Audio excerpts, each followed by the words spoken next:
លោកប្រុសសូមពិសាថ្នាំ អញជាស្អីហ៊ានមកបញ្ជាយើងផងចេញទៅ លោកប្រុសស្រវឹងហើ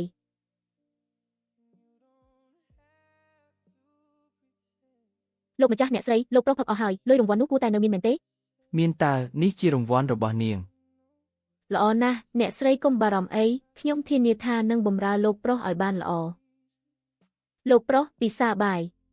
យកចេញទៅយើងមិនស៊ីទេគូសាប់ធៀងជាមនុស្សពិការសំបីតែឈរក៏មិនរួចផងស៊ីរបស់ថ្លៃទាំងនេះធ្វើអី លោកប្រុសមិនពិសាតើខ្ញុំអាចយករង្វាន់បានដោយរបៀបណា ពុកម៉ែជួយផងបើពុកម៉ែនៅតែបណ្ដោយឲ្យស្រីឈួតនេះប៉ះខ្ញុំទៀតខ្ញុំនឹងខំអណ្ដាតសម្លាប់ខ្លួនហើយ ស៊ូសៀវជីវឲ្យសាប់ធៀងគេគ្រោះថ្នាក់ចរាចរណ៍បាក់ជើងហើយទទួលរងការប៉ះទង្គិចផ្លូវចិត្តអត្តចរិតរៀងពិបាកបន្តិចហើយនាងអាចប្រើវិធីទន់ភ្លន់បន្តិចបានទេ មែនហើយស៊ីវជីវយើងមិនបន្ទោសនាងទេក៏ដឹងថានាងសង្ឃឹមល្អចំពោះគេគ្រាន់តែខ្លាចគេធ្វើរឿងល្ងងពិតមែន មិនឲ្យប្រើហិង្សាមែនទេបានទប់ទល់នឹងលោកប្រុសអត់បាយបែបនេះខ្ញុំមានវិធីច្រើនណាស់លោកប្រុសភ្នាល់គ្នាម្ដងទេ គ្រាន់តែនាងនឹង ភ្នាល់គ្នាថាខ្ញុំក្នុងរយៈពេល2ថ្ងៃនេះអាចឲ្យលោកប្រុសពិសាបាយបានពីដំណត់ខ្ញុំឈ្នះថ្ងៃក្រោយរឿងក្នុងបន្ទប់នេះគឺត្រូវស្ដាប់ខ្ញុំទាំងអស់ បើយើងមិនស៊ីនាងអាចយកបាយចូលពោះយើងបានមែនទេល្អយើងភ្នាល់ជាមួយនាង ទាដៃស្ពតអ្នកណាក្រឡាស់សំដីអ្នកនោះជាកូនឆ្កែលោកប្រុសដល់ម៉ោងបាយហើយ នាងឯងមិនចេះខ្មាស់គេទេហោចេញទៅ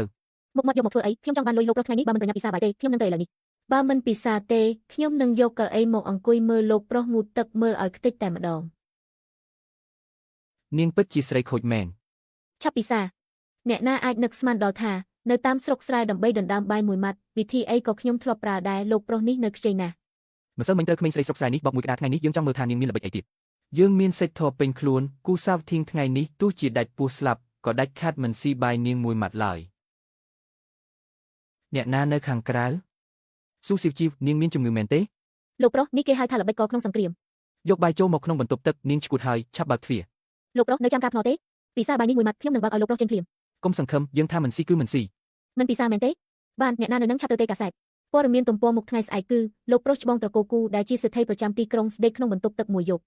ស៊ូស៊ីវជីវនាងហ៊ាន ខ្ញុំមានអីមិនហ៊ានលោកប្រុសបើមិនពិសាទេថ្ងៃស្អែកខ្ញុំនឹងប្រកាសឲ្យដឹងពេញទីក្រុងគូសាវធៀងនៅក្នុងបន្ទប់ទឹកពេញមួយយប់ ក្មេងស្រីឈួតនេះរឿងអីក៏អាចធ្វើបានដែរបើចុះកាសែតមែនមួយជីវិតនេះយើងលែងហ៊ានជួបមុខអ្នកណាហើយស៊ីឬមិនស៊ី លោកប្រុសខ្ញុំរាប់3 1 2 យើងស៊ី ធ្វើអញ្ចឹងតាំងពីដំបូងមិនចប់បាត់ទៅហើយលោកប្រុសមាត់រឹងធ្វើអីសៀវជីវធៀងពីថ្ងៃនេះព្រមពិសាបាយហើយអរគុណនាងហើយលោកម្ចាស់អ្នកស្រីកុំបារម្ភលោកប្រុសទុកឲ្យខ្ញុំធានាថានឹងរៀបចំគេឲ្យបានល្អលោកប្រុសទៅហៅថ្ងៃ មិនទៅ បានតើ ស៊ូស៊ីវជីវទម្លាក់យើងចុះ លោកប្រុសកុំរើលោកប្រុសស្រាលជាងមេជ្រូកពីរធាត់នៅភូមិខ្ញុំឆ្ងាយណាស់ខ្ញុំមិនខ្ពើមលោកប្រុសទេ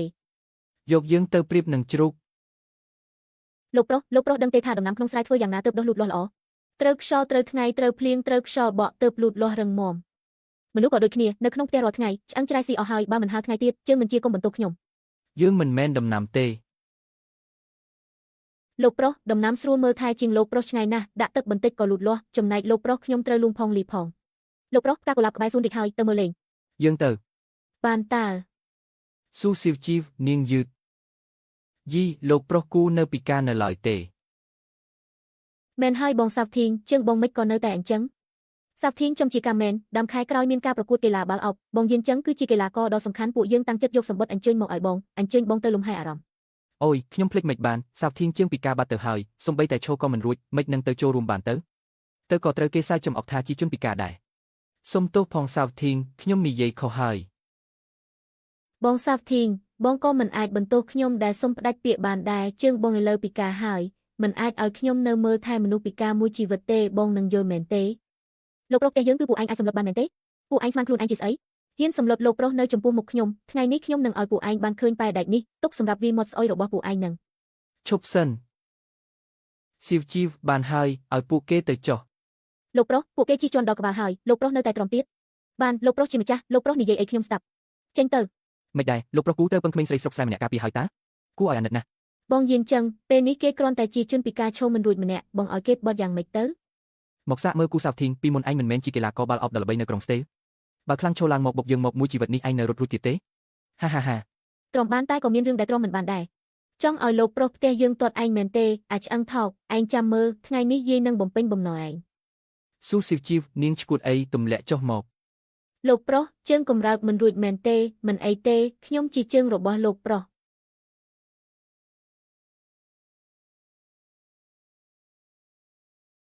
លោកប្រុសតបត្រូវហើយស្រួលខ្លួនទេ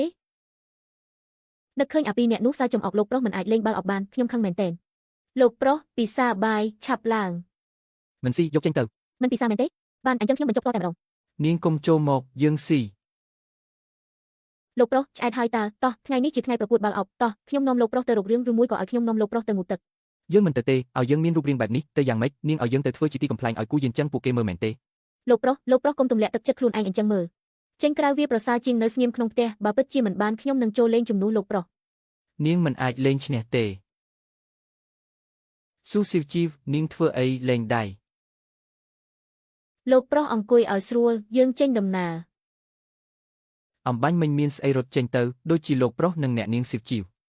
យីនេះមិនមែនលោកប្រុសគូទេមិនដែរជើងពីការហើយនៅមកទីលានបាល់ទៀតចង់រំលឹកអនុស្សាវរីយ៍កាលពីមុនឬក៏មកគ្រប់ត្រូវគេធ្វើបាប បងយើងចឹងបងកុំនិយាយអញ្ចឹងអីបងសាប់ធីងច្បាស់ជាចង់មកមើលស្ទីលទាត់បាល់របស់បងហើយ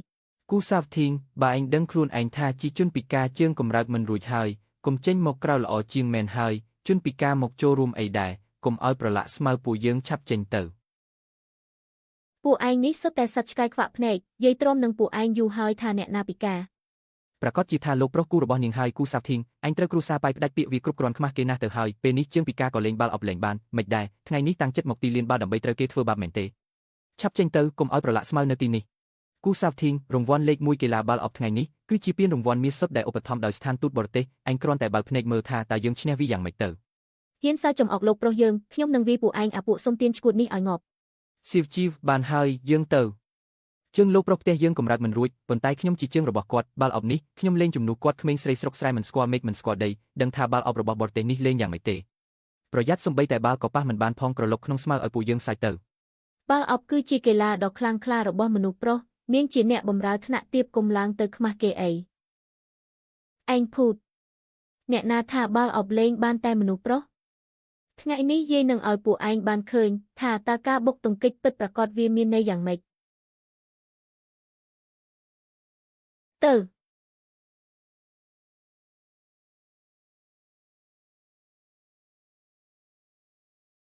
ល្អលេងបានល្អ យ៉ាងម៉េចដែរយាយឈ្នះការប្រកួតហើយពានមាសបរទេសនេះជារបស់ខ្ញុំហើយគ្រាន់តែនាងជាក្មេងស្រីស្រុកស្រែក៏សុំនឹងយកពានមាសដែរយកសពទៅ លោកប្រុសច្បងត្រកូលលូលេងខូចមិនល្អទេនាងឯងហ៊ានដណ្ដើមរបស់លោកប្រុសនេះជារបស់ពួកយើងឈ្នះមកតែច្រឡំហើយអ្នកណានៅនឹងដណ្ដើមពានមាសមកវិញមកហើយវាឲ្យចាស់ដៃមួយសិនបង្រៀនវាឲ្យចេះធ្វើមនុស្សស៊ីវជីវឆាប់រត់ លោកប្រុសបើគេចង់ត្រូវវាម្លឹងខ្ញុំក៏បំពេញបំណងគេទៅមើលឲ្យច្បាស់ទាំងអស់គ្នា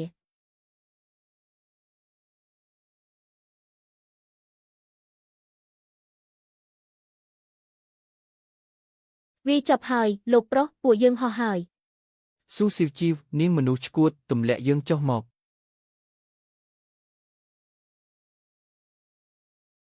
លោកប្រុសរំភើបទេធូរទ្រូងខ្លាំងណាស់មែនទេ នាងក៏ពូកែគ្រាន់បើដែរ